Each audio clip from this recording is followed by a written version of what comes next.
I am so thrilled and delighted to welcome Denise Duffield-Thomas to the MumBOSS podcast today. Denise defines herself as a lazy, self-made millionaire. She's an author, an online entrepreneur, and she's a money mentor for entrepreneurs, helping them release their fears around money, charge premium prices, and be the creator of first-class lives. So, Denise, you are so welcome to the MumBOSS podcast. Thank you for being here. Lorna, I love talking to mum bosses. It's my favorite thing in the world, and we need so much support. So thank you for everything that you do in supporting mums in business. Brilliant. Well, look, I know so much of my audience are going to be so excited to hear from you, Denise, and I'm going to try and take as much gold from you as I possibly can over the next half an hour together. But for anyone who possibly doesn't know about your experience and your background in entrepreneurship, do you want to quickly introduce maybe where you're at in business and life right now? And then maybe go back a Yes. little bit in time and just catch us up to the runway, the pathway that it's taken to get you here. Oh, sure. So I've got three kids. So they're currently 6, 8, and 11. So life is very full at the moment of those ages. And so I actually did a lot of work when they were little. And I was kind of like, what's everyone like? All my friends who were juggling babies in business, I was like, it's easy. I actually find this time a little bit more challenging and a little bit more full because they're all at school. The school day is very short. And with my business now, I would say I'm in a place where I've taken a step back in the last year and I've really, really enjoyed it. So over the last 13 years, I've been running my money boot camp. We've had almost 10,000 people through that program. We've made about $30 million in that time in online business. And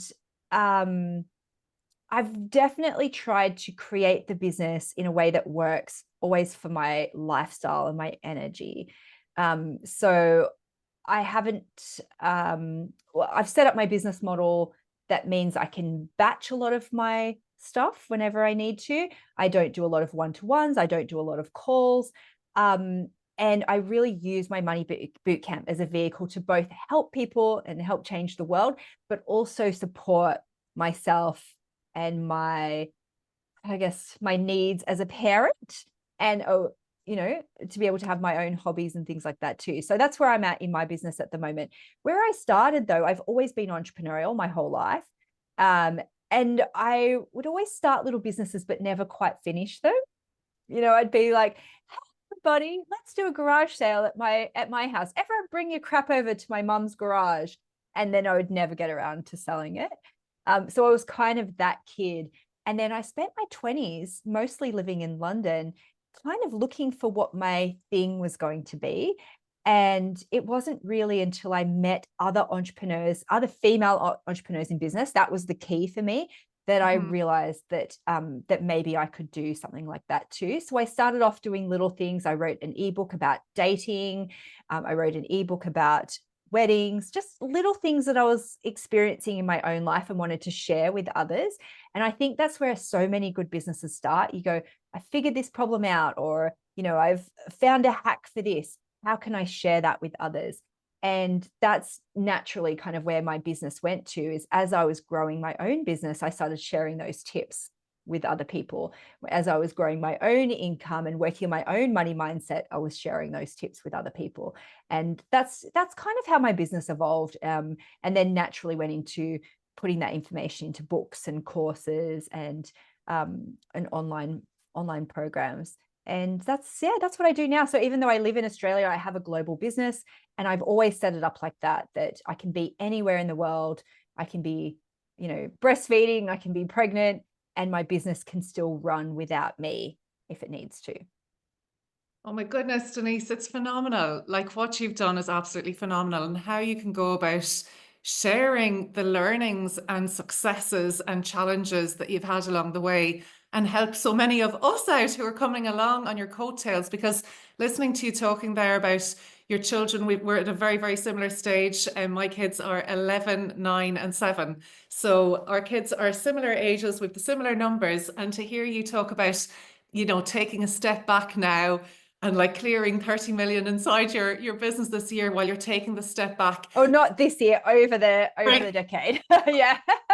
Of course, but like also the Yeah. mindset shift that or the perspective that you brought to that when you were sharing it about when your kids were really small, you were growing this online business, and it seemed almost simple to you. And a lot of the women who come into my world or are in my audience would be women who have young babies. Many people actually in the MumBOSS world are only getting into entrepreneurship midlife. So a lot of us have a very similar background to me in terms of we have a professional background. I used to be a teacher myself, come from public sector or the corporate world, and it's only been through motherhood or parenthood that they've decided to, they want more flexibility, freedom in their lives, and they're starting their businesses midlife. And one of the restrictions that people come up against the most that I hear a lot is my babies are small, the season I'm in, I have no time, have no time.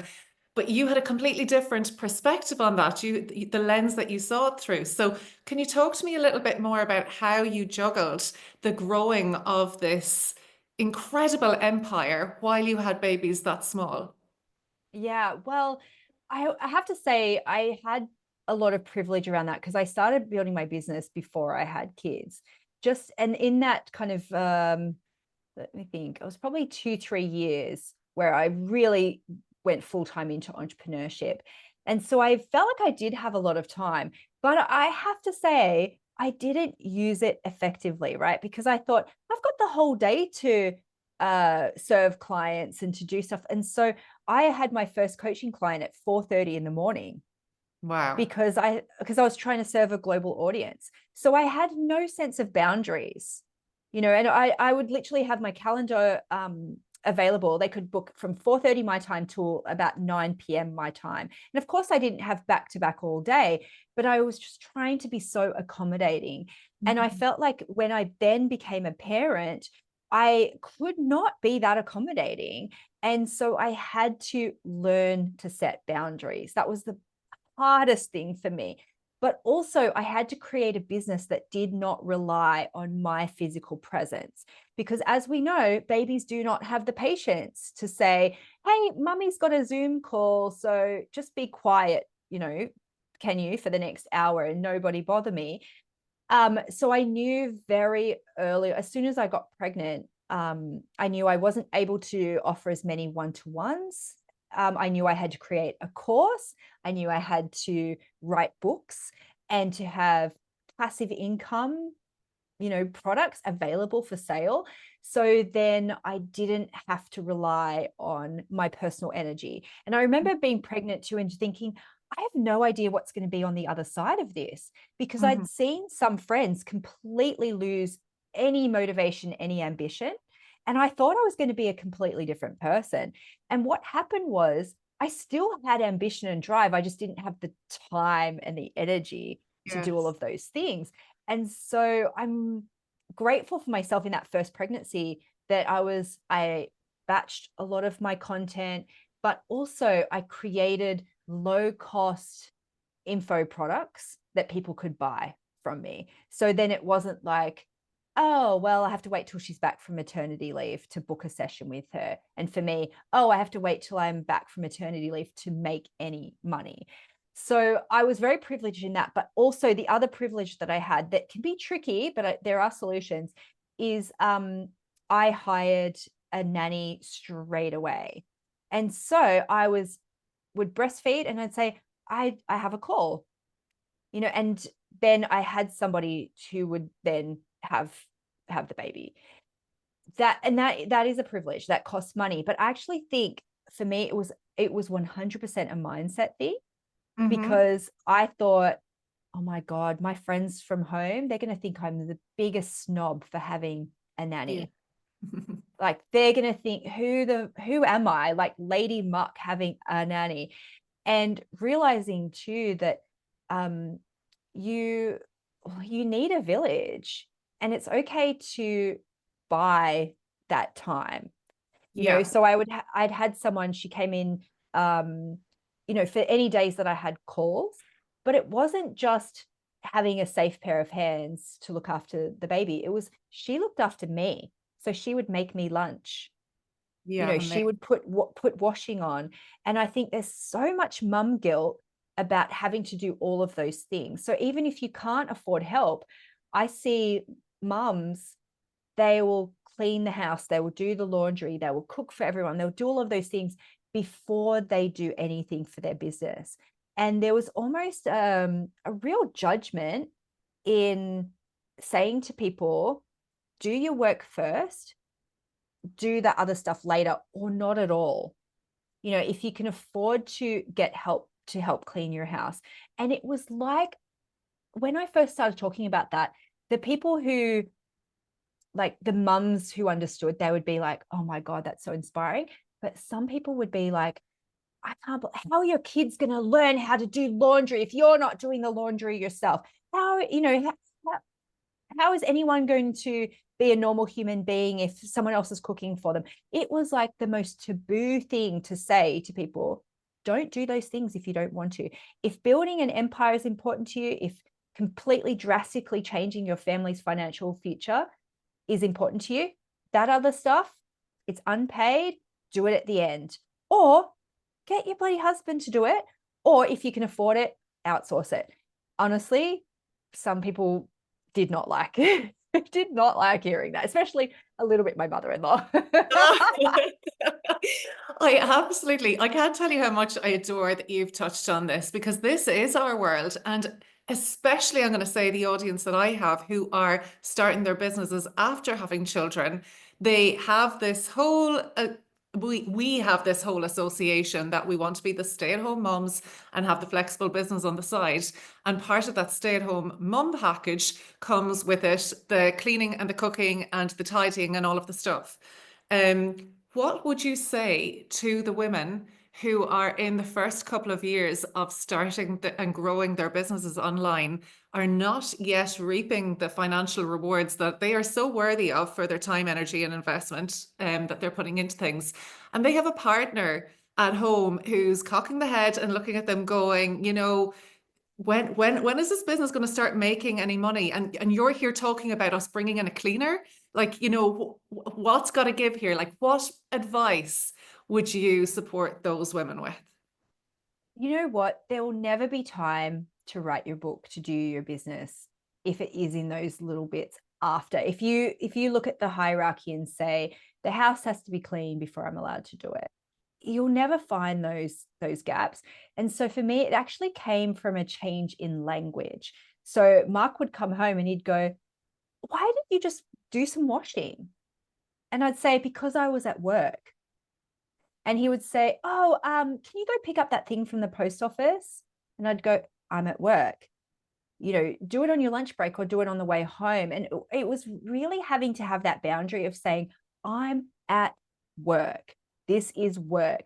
I had to train my friends and family the same thing. Someone would call, a friend wanted to call and have a chat, and I'd say, babe, I've got to go. I'm at work. You would never call someone who worked in an office for a half-hour chat and make them feel guilty about it, or drop into their office, to say, oh, well, you're just working, you're just from home, so whatever. Having to sort of to train people, this is my work. The other thing is that I said to my husband, I need 6 months of investment as a family into this business. And this was pre-kids. So again, privilege, because he had a corporate job. We didn't have kids, so we could kind of do that, right? But what I noticed is, in that 6-month period, week 3, he was going, so has your business made any money yet? Yeah. So how much money has your business made? And I said, I had to keep on saying, we made an agreement. We were going to give me 6 months of no pressure. That we're cut back. We're not going on holidays. We're not doing these things. I had to be so strict back on him. And then also I had to make sure that I wasn't using him as the sounding board for everything in my business, because I would say, man, I've had this really hard client, and straight away he'd go, well, maybe you should just go back into a job. Yeah. Like, that sounds stressful. Maybe you should go back into a job. And I'd go, no, that's not what I'm saying. But also, I had to paint that picture. So I had to protect my own time and energy. I had to protect my mindset that this is possible. So that meant I had to surround myself constantly with examples of how that could work. So that meant I was in business groups, I was listening to podcasts. I had to immerse myself because he didn't believe me. No, my family didn't believe me. His mum didn't believe me. No one believed me that this was a real business, that I could make money from it. So if I listened to them, I wouldn't have had the confidence to do it. So I joined every free group I could join. I joined masterminds. I had reached out to business besties who were in a similar situation. I went to networking events, but I listened to podcasts and I read books about how it could work for me, because otherwise I would have believed them. I would have Mm. believed them.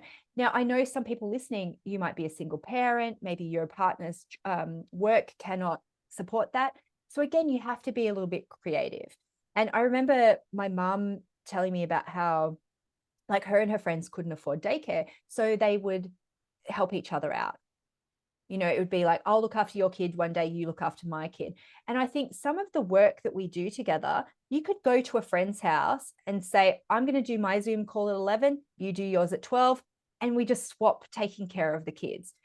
There's always a way around things, but not if you don't protect both the little dream in your heart, protect some time, and protect the energy. I knew that if I did laundry, did all the cleaning myself, did all the stuff, it actually would have crowded out the very small, when you just don't have much energy, when your kids are not sleeping. Maybe I had 2-3 good hours in me, right?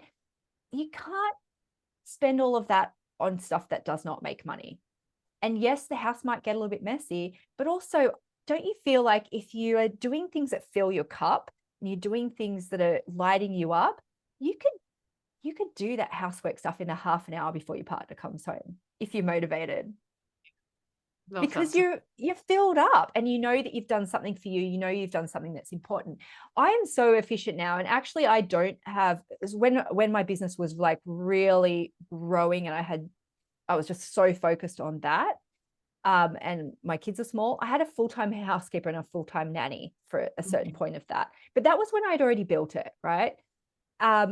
And my housekeeper moved away about a year and a half ago, and I didn't replace her. Then my nanny moved away as well, both who had been with me long term.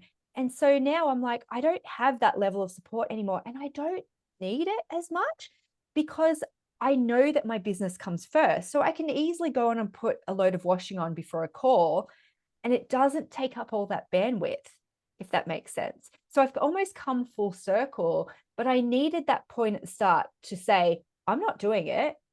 It's not going Yeah. to be done. It will be done in this little window. Then there was a point of saying, actually, my business is so important that I need help to help me with that. And now I've come full circle to say, actually, I don't need to work as much anymore, so I don't need the support anymore. The point is choice, right? It's choice, and to know what your priorities are at any one time. And yes, it's hard. It can be hard, but you've got to think of, like, what is that future? Mhm. And I had to constantly say to Mark, one day my business is going to be able to, send us to Disneyland if we want to, and to do all the things that we want to do. And I said it as much for him as I was saying it for myself. Yeah, for sure. And I was only talking about this in my community and very, very recently about a conversation that I have with my husband where I'm like, just like what you're saying, I'm going to be doing this and I'm going to be doing this. And there's times where he's looking at me going, but what if it doesn't just work out exactly as you say? And it's in those moments that you have to, like, the strongest muscle that you can possibly have in your body is your mindset, because my response to him is, but there is no alternative option. It's the only one. And if you give yourself alternative options, then you are just giving yourself a way out. You are giving yourself over to procrastination and self-doubt and imposter syndrome. So it's in those moments that you have to harness every single like ounce of strength possible and truly believe, when you're looking back at them, eyeballing them head on, going, but that's just, there is no other option other than that. So it's lovely to hear you talk about something so prominent that I've just been discussing inside my community very, very recently as well. But I'm very curious now, I have to say, because you talked about these 6 months and the 6 months grace that he gave you in terms of being able to go and build it, and just, what was the outcome of those 6 months? Were you able to build the foundations of this empire in 6 months? And if so, what did you do? How did you tap into that global audience so quickly? Yes. So, and I have to say, he didn't give it to me. I had to really advocate for it and Yeah. also not feel guilty about Mm. it. Not feel guilty about it, and then hold him to account for it, because there's so many times like, he really was like, and now, what about now? What about now? And I'm like, dude, no. And uh, in that time, what I really, really focused on was just bringing in income. So I started doing a lot of one-to-ones, as I said, because I didn't have kids. Tapping into a global audience is, for me, I just joined everything. I joined every business group, and I wasn't salesy in there, but I was helpful. I was Yeah. showing up and like making sure I was the person to, answer people's questions or give them encouragement, just like, oh, that's great. Well done. And if I had a solution and it was in a group where you were allowed to pitch, or, I'd be like, oh, I've got a resource for that, or I've written a blog post about that. I also made a commitment that I was going to show up. I went to a business event in 2009, and she talked about this online blueprint system. It was Ali Brown. And she was like, basically every day show up on social media, every week send out a newsletter or something. So now for me, that's a podcast, or it could be a webinar, or it could be so many different things. And she said, you have to do it every week. You have to have that consistency. So I made that commitment to have that consistency. And in that 6 months, I built that muscle, I think, around that consistency of saying, I am going to send out a newsletter every week. I'm going to show up on social media every day. And so I very quickly became a bit of a go-to girl for people, Yeah. Mm. because I would be like, I will figure that out for you. Let me find that solution. And I went a bit too broad. I was like, I was literally like doing soulmate coaching. Like, you want to manifest a soulmate? I'll do that. I'll write about that too. But that same discipline that I started in that 6 months is the same discipline I have now. I show up on social media every day. I send out a newsletter every week, or a podcast or whatever. I show up on interviews like this. And it's still the same discipline. And I think sometimes people think there must be advanced strategies, or there must be one thing that suddenly catapulted me. There really isn't. I've literally been doing that same work, and I'm still that go-to girl. That's what I wanted to do. The hardest part is exactly what you said, the mindset piece, Mhm. because you can talk yourself out of it. you know Everyone has heard this. This is not new information. Who am I to do this? I have nothing to offer. And you know what? That's not a good enough excuse, because I still have those things all the time. And I go back to no excuses. Show up every day, show up every week, just keep on showing up, and make those offers to people. Tell them how you can help them. It is the mindset bit. It's always going to be the thing that derails us. Yeah, for sure. I don't think you can ever shake it off. But when you think about marketing back in 2009, or over the last decade, 15 years, what would you say what would you say worked for you really well before, which is not working in 2025?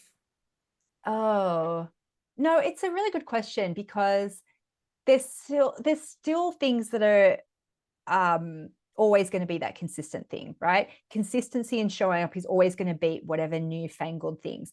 And I've been around long enough to see people debate about, hashtags are the next thing. You have to make sure you've got your hashtags. And oh no, you can't use a scheduler because the algorithm won't show you up. None of that has really moved the needle, like in terms of all those bits and pieces.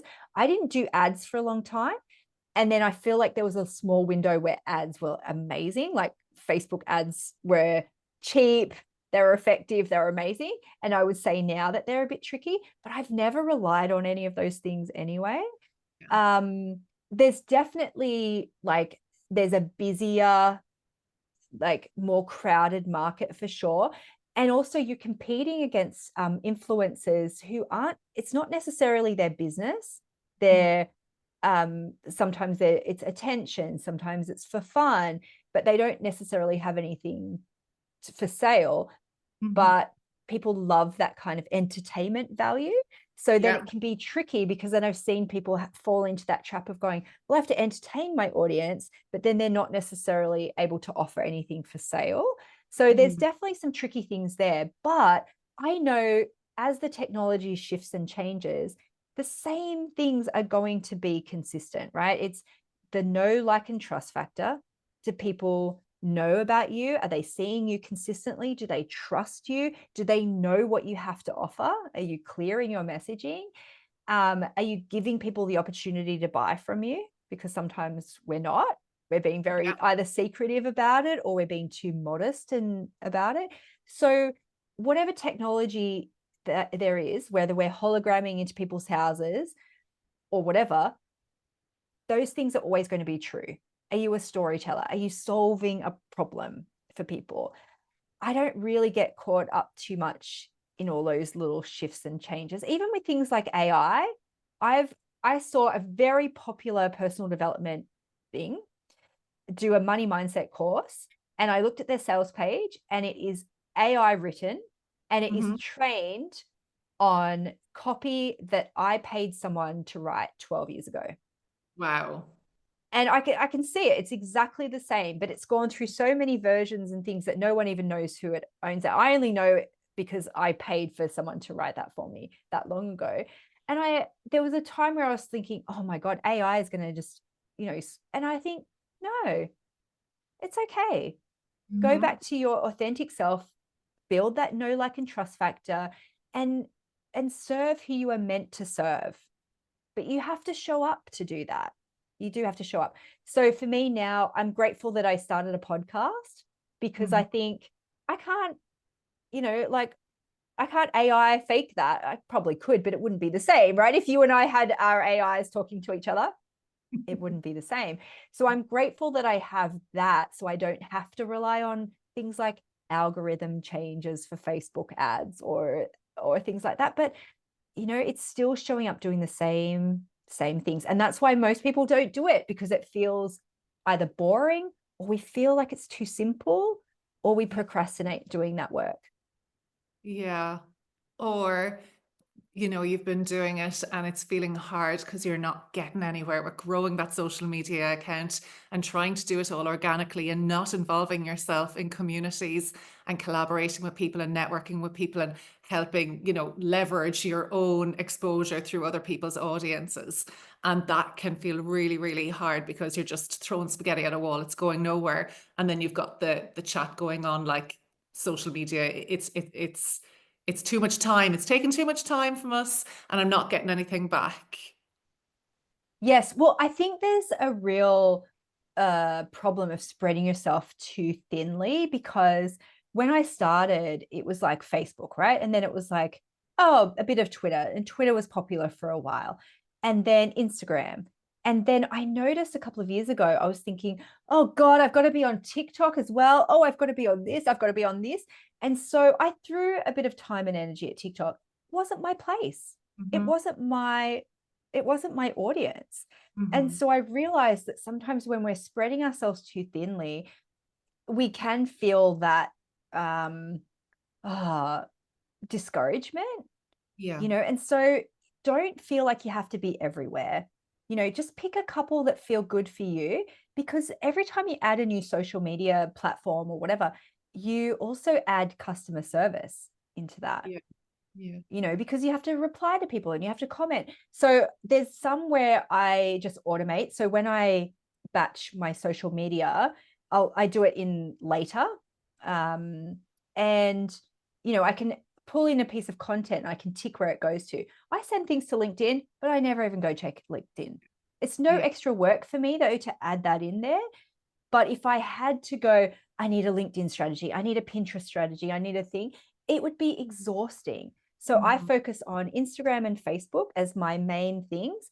Everywhere else, I'm just like, I'll send things to them in an automated way, because the more we stretch ourselves, the more we feel that scarcity of attention Yeah. and stress. And again, for me, having a podcast is great because it's away from those social media kind Yeah. of things. But people listening to that think, oh, do I have to have a podcast? No, pick the one that works for you, and the consistency. There's times where I've kind of held back a little bit this year, because I pretty much had a sabbatical the last 18 months and I just did the bare minimum for a little while. This year, again, I just put a little bit more effort. I batched them as well, so I didn't have to, show up and feel like I'm frantically back. I had so many people say, oh God, every time I open my phone, you're there. Like, I'm seeing you all over the place. And it was just a little bit more effort, and that was it. Suddenly I'm back in everyone's feeds, right? But what I see people do is they do it and then they go, this isn't working, and they go away. If you were to look at my stats for Instagram over time, my it's grown at like 1% every month, but for 13 years, right? Yeah. And then when you dig into those numbers, I realize I get almost the same amount of people leaving as new people. Mm-hmm. And that's literally just been from that consistency. I've never had a spike. I've never really had anything go viral. I've just shown up and I've always been there. And I think that's that's the really, unsexy secret. yeah, absolutely. I think it's really important to share, you can never compare your own chapter 1 to another person's chapter 10. And I think there can be a lot of chatter out there about people who were around, say, during COVID times. Those who were there and available and online over COVID times had such an advantage over people who came along afterwards, because it was just the online space went crazy. But you can never compare your chapter 1 to another person's chapter 10. And when you've been doing something for 13 years and incrementally growing by 1% each month, then bring that into your life and your business, and how you're showing up today and tomorrow and next week and next month and the month after that. And then come back and tell us in 13 years' time how you're getting on if you remain consistent with that. So I just think that's a really Exactly. important thing to share. Um, I would love to ask you about your organization schedule, but before I go there, you're talking there about your podcast. You're talking about the long form content, and you're saying how important it is just to focus your attention in one place, which I just think is so crucial for become really strong in one area before going anywhere else. But how important do you think it is to have some kind of long form content and marketing platform in addition to the social media right now in 2025? Is it necessary or is it not? Yes, I think it is, because I think you've got to think of all of those things as different parts of the strategy. So I always knew, for me, social media, showing up every day, that is the know, like, and trust factor. So I had an affirmation early on, which was, my face is my fortune. And Yeah. that gave me the confidence to show up, right? Because there can be a lot of gremlins around that, of, especially when you're a mom and you're just like, I don't feel like it, I haven't had time to go to the hairdresser, whatever it is, right? And I just went, my face is my fortune, my face is my fortune. But that's just a little snack. Mhm. So I was taught very early on in my marketing career too, is that's that every week provide something that's a bit deeper of value, because people are consuming social media now just like, yep, thank you, thank you, thank you. It's not then necessarily taking them deeper. So for me, that weekly thing was always the big key. Now, this is so important for mums, right? You have to find the medium that works for you. So 3 kids, every week I would write a 1,200 word blog post with pictures and all this stuff in there. When I had kids, I was like, I do not have the bandwidth to write long form content anymore. So then I switched to video. So every Monday I would do my hair and I would make like a couple of videos, whatever I had the energy for. And then that became my long form content. So it'd be a YouTube video. I would get it transcribed. So then, there would be text beneath it. That's all I had bandwidth for. And then that became my thing for a while. Then what I did was repurpose those videos, just pulled out the audio. That became my first podcast. Then I decided to do an actual podcast. So I knew that I did not have the discipline and the bandwidth to sit and do a podcast at home. I cannot do it. I would procrastinate, something would happen, I wouldn't do it. So I hire a podcast studio for a whole day, and I sit there and I do 10 to 12 episodes in one day. Okay, mind blown just from that. That's Yeah. And you think, what am I going to talk about? You find things to talk about, yeah. right? So throughout the month, anytime we get a question in on DM, email, whatever, my team put it into a little notes document. So I don't do much prep for those days. I get there, I pull up that notes document. I answer questions that people have sent in.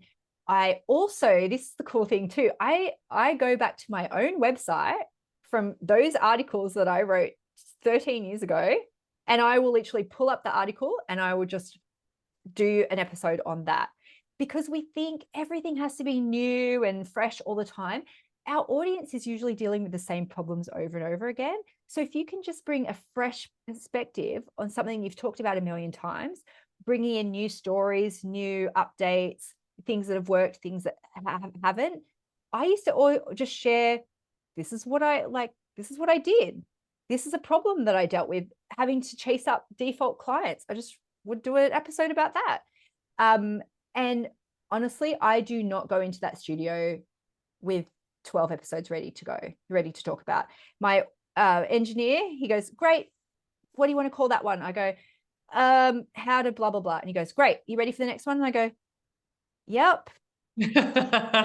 And when you go into it with that mentality, I realized that there will be some weeks I would sweat over that article or that blog post or that whatever podcast, and it would be crickets. There'd be other ones I'd go, shit, I don't have anything. Okay, I guess I'll talk about that. That was the one that people loved. And you don't know. And that's why you have to show up consistently. You have to be the consistent solution go-to person in people's lives.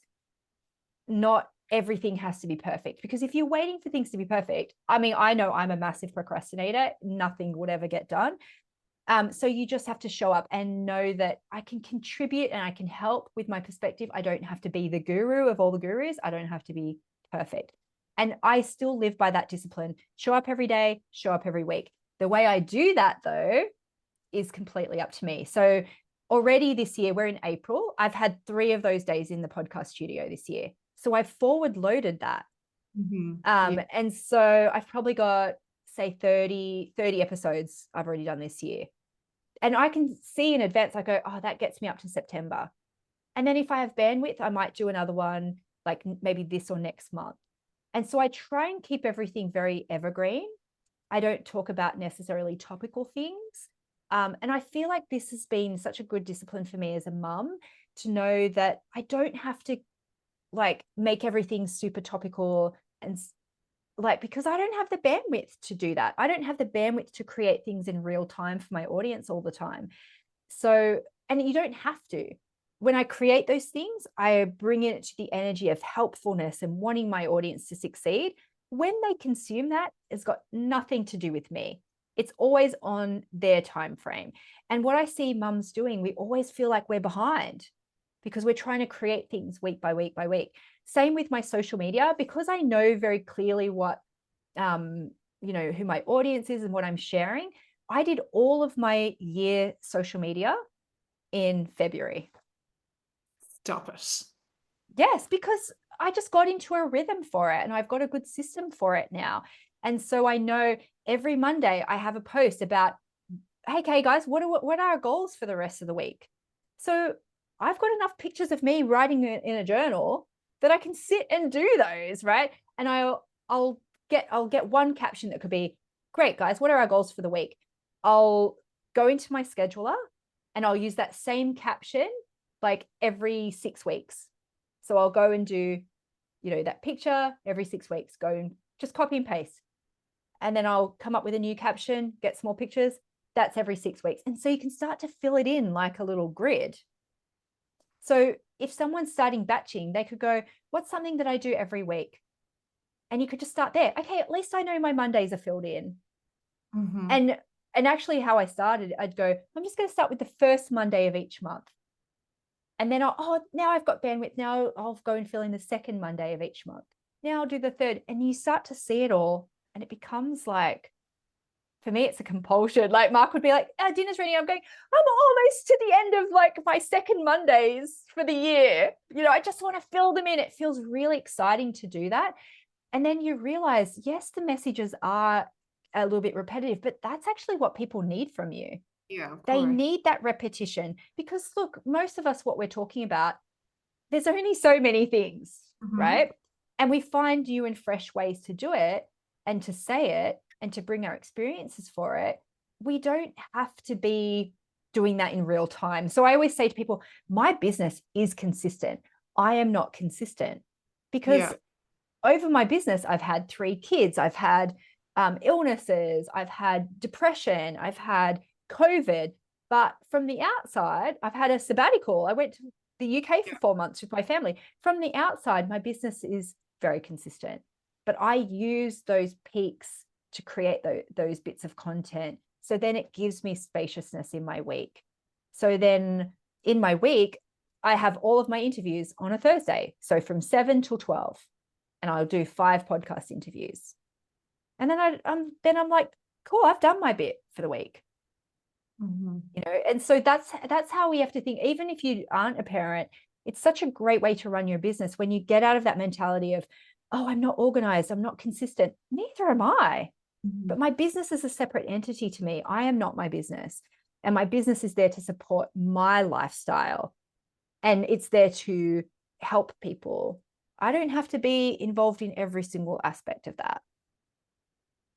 That's really, really helpful. Like, so basically what we're telling people is hire the nanny or hire the cleaner, get somebody in, tidy your house and come out and do your schedule for the months, for your entire calendar year. Pick themes every single Monday, the first Monday of every single month, and repeat and repeat it. I love it. So simplistic. Yes. What's coming I through think that loud actually, and clear though, Denise, as you're yeah. talking, like I just really want to shine a light on your work ethic. Really shines through everything that you're saying, because when you talked about starting your business before you had kids, you had this capacity of 1-to-1 times that were starting it in the middle of the night and ending in the middle of the night, just basically making yourself available for anyone, anywhere. And that has seen its way through. Like, you talk about bandwidth a lot, and obviously over the years you've had to figure out what your capacity is, and you're a mom and all these kind of things, but like throughout it all, you show up with an insanely great work ethic around your business. You work smart, you work hard, you're not afraid to show up, share, and then you take your breaks and your time off as well. But yeah, I feel like your work ethic is just really strong and smart behind it all of the time. Well, I think it is smart because I always push back on people who say, oh, I know you're busy, I won't take up too much of your time. And I go, no, I'm actually not busy. So this week, I always have Mondays off and I sit and I watch TV and I do my cross stitch. I do 8 ballet classes a week. I'm not a busy person, but my business is always ticking away. And I think that, my books are out there helping people. My course is out there helping people. My community is helping people. But because I had to realize that I am not my business, then I don't feel bad about that, because I know my book is helping people every single day. When I hired a community manager to help me in my Facebook group, that was a game changer too, because then I realized I have created this container for people to get the transformation. That doesn't require always my personal energy for them to get that transformation, and boundaries around that, right? So I think probably for the first 8 years, I answered every single question 24/7, right? Because I was up breastfeeding at 2 o'clock in the morning. Oh, I may as well check into my group and answer a couple of questions. People get used to that and they take that for granted. And so I allowed that. Yeah. And then I had to start setting boundaries of, hey, we've got someone else here who can answer your question. But I also started to say, what part of the course are you up to? Yeah. because you're not buying my personal attention 24/7. You are buying a container that I created, that I nurture and curate and, create for you to get that transformation. And I honestly think the biggest mindset shift for me in my business that has been the game changer is I am not responsible for everyone and everything 24/7. It's too much. That is the crux of my life. I was born to a teen mum, firstborn grandchild, Virgo. I have this overwhelming feeling sometimes that I am responsible for holding the world up, which I think so many mums feel that, right? And that permeated in my business, that feeling that I have to over deliver for you, I have to be available 24/7 for you, or it doesn't count. And the more I can stop and go, no, no, no, I've created this for you, you consume it, you buy my thing, where that's a win-win. I am not overly responsible for every part of your success. That has been the game changer. Hard for mums, I know, but that's how we can serve and put our oxygen masks on first.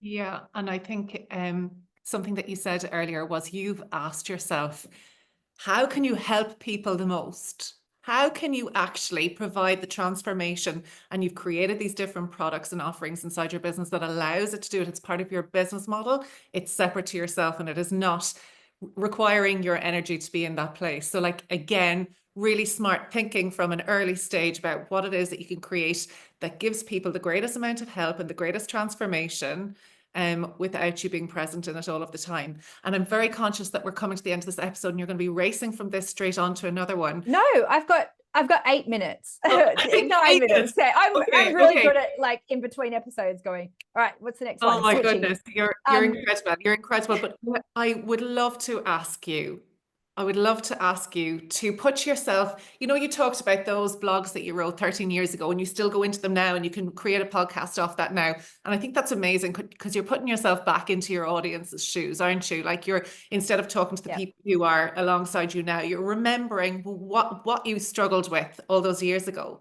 And so I would love to ask you to put yourself back into the shoes of the business owner who's in that, I'm going to say, the valley of despair, that entrepreneurial life cycle of like, yeah, okay, so they're in the valley of despair, Denise. They have gone through what is it, the optimism, the intentional or the uninformed optimism into the informed pessimism, and they're now at that crux of like, do I give it all up because it's way too hard? I have to wear all of the hats, or do I, invest more time into a mentor, into a coach, into a community, into a mastermind, and learn the strategies and all the stuff to go the next step? So what would you like? I don't just want even advice for this person. It's more like, what are the steps that person should take who's in that valley of despair right now? What steps? Just keep swimming. Just keep swimming. Honestly, because I've wanted to give up and quit so many times. Absolutely. Like even now, sometimes I'm just like, what? I don't want to do this. I just want to go to ballet. I don't want to do hard things. I don't want to all the time. It will never, ever truly go away. And because then I'm always going back to, okay, just show up on social media every day, send out a newsletter once a week, make offers. Then it becomes you don't have to, again, find a new strategy, find a silver bullet. It's like, okay, I can quit tomorrow, but I won't quit today because I've got a newsletter due today. So I'll just do this one newsletter and then I can quit tomorrow. And as long as you don't break things in the moment and you give yourself permission to break it tomorrow never comes, right? And then this is the other benefit of batching things ahead of time, is that if I don't feel like it today, tough luck. I've already scheduled something when I felt like it, when I was feeling good. So you don't have to, your business doesn't have to follow into that journey of despair. But that's what I mean by having a separate energetic thing to you and your business. There'll be times, there was times in COVID, I couldn't wash my hair. Like I couldn't have a shower. I was in the depths of actual depression. Nobody knew because I had kind of created this body of work, but also it was separate to me. I didn't have to show that whole journey. I didn't have to drag my business along with that. Does that make sense? And so when you separate that energetically, you go, well, what does my audience need? And, you know, how quickly can I create that? And can I batch that? Can I get other people to help me to do that? And so then you can be a person and live your life. And you just go, well, those Monday posts are still going to go out. So that's going to Do you know help what? somebody. Super curious when you're talking about this here, because I find this really, really interesting. When you're batch creating your content like that, and you're saying you can be detached and have your life and have your crises and have your stuff going on at home and not have to take people on the journey of it, which I think is really important. It's the reality that we all have. How important are Instagram stories to you? Because for me, I can batch way ahead with my posts and carousels and reels and all the stuff, but it's the stories where I'm like, okay, the lifestyle, the behind the scenes stuff, that's where you have to kind of keep people going on the day-to-day basis. So is that how did you show up then? Or You did you can not? batch that as well. You can Okay. batch that. So in later, you can schedule, you can pre-schedule stories. So I think I got to a point where I felt like I had to record everything.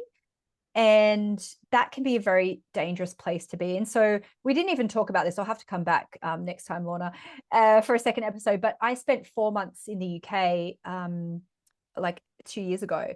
And so it took a bit of work to prep for that, because I knew that when we were away, my husband's English, we wanted to spend time with his family. I didn't want to make it a work trip.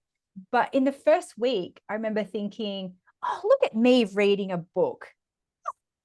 Should video myself reading a book so I can show people that they're allowed to read a book. And then I was like, but then I wouldn't be really reading the book. Yeah. And so I carve out time where I do those things, because I think I got to a point where I kept on thinking, get my phone out, film me walking along with the dog, you know. And so now I schedule time for those things too. And there's also a real trend of doing faceless marketing stuff. It doesn't have to always be you know. Yeah. And so it could be that you, again, if you're thinking of it of going, oh God, but it's going to be really repetitive, you could sit with like all your different mugs. You could pull out 10 different mugs and go, I'm just going to film myself making a cup of tea with these different mugs and change my blazer every time. Great. Then you can go schedule that once a month for 10 months on a Friday, and then you just start filling in the grid, you know. And so Amazing. you'll see, now that you see it, you'll go back and look at my thing, because I'll go, all right, I'm going to find all the dog pics of me and my dog on my phone. And so I'll go dog pics, and then I'll schedule them once. Like I'll go, Friday can be my know, like, and trust behind the scenes Denise. Okay, every first Friday will be dog. Every second Friday will be me and my kid. And I don't show pictures of my kids' faces, but it'll be, you know, a kid in there.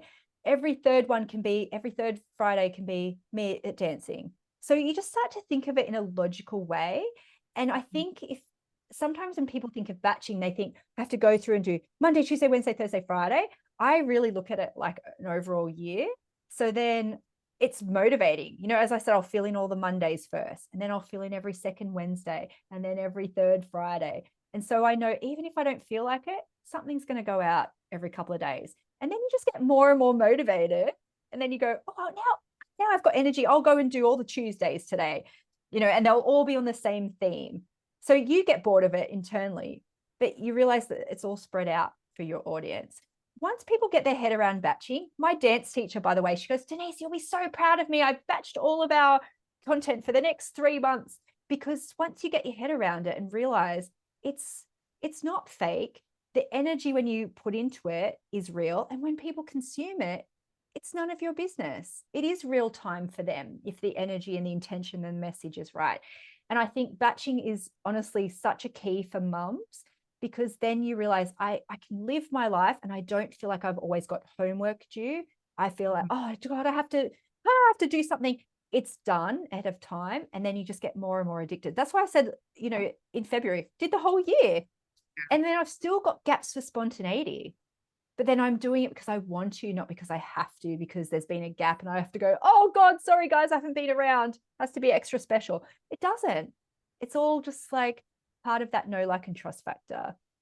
Such a good use of your time. And I actually think it really feeds into the detachment from the business being a separate entity to you when you do something like that as well. It's very much looking at the bigger picture rather than, oh God, I need to do something interesting and fun today to show it on social media so people can see that I'm doing this thing. Okay. So, Exactly. And then yeah. everything has to have the pressure of being Yeah. perfect, right? Yeah. Like I'll have someone say, oh my God, your newsletter this week really spoke to me. I go, great, what did I say? Because I recorded that in February and then my team turned it into a newsletter. I'm like, I'm glad that, because that's the whole point, right? The whole point is that they got something from it, not that I had to sweat on it in real time. I did the work and that is going to help them. So I mean, you have to have me back just to talk about batching, but I do have resources on my website about this for people who are curious. If you just search Denise DT batching, I have written about it a few times. And sometimes the way I say it in my accent, people are like, what's batching? And I'm like, batching, doing the same thing at the same time, which is what we need to do as parents sometimes, right? We can't be fluttering around the house. It's just, I do the same with cooking. Like, you know, if I'm going to make spaghetti bolognese, I'm going to make 20 kilograms of spaghetti bolognese because I Jesus. know we're going to eat it once a week, right? Same with Okay. brownies. I get a picture of your life here behind the scenes. Yes. So. I very rarely cook, but like 4 times a year, I'll go to Costco and I'll get like a brownie mix where it's like 3 kilograms of brownie mixes and I'll make and I'll freeze them That's because hilarious. I don't want to do things week to week. I want to have peace. I want to have spaciousness so I can watch my shows and do my cross stitch and go to ballet. So while I'm in the mood, why make one spaghetti bolognese? I literally had every single pot I owned and I made like kilograms and kilograms of it. And then I had a brownie last night. I made them 2 months ago, you know? So anyway, I have to go. I told you I could chat forever, Lorna. Oh my Thank you goodness, so you're much. so fabulous. Thank you so much for coming and chatting to me. And I'm so going to hold you to coming back. There's so many more, oh my God, questions that are coming up as you're talking. So, Denise, thank you Yes. so much. Have you got something at the moment that people can opt into? Have you got a course that people may want to jump into at the moment, or? Yeah, so I mean, people can join Money Bootcamp at any time. So if they want a community of like-minded people talking about money, having that support, it's at denisedt.com/bootcamp. And so I'm very easy to find on social media. Denise DT is my handle everywhere. So, you know, come and follow me and you'll start to see, you know, in my feed how that batching thing works, because if nothing else that people take away from this, that is a tool that mums can really use. Like if you've got a bit of space, batch that all up, because there'll always be laundry, there'll always be cleaning, but your business dreams are really important. They sure are. Denise, thank you so much for coming on the MumBOSS podcast. Thank For you. you. Take care. Bye-bye. Thank you. Bye.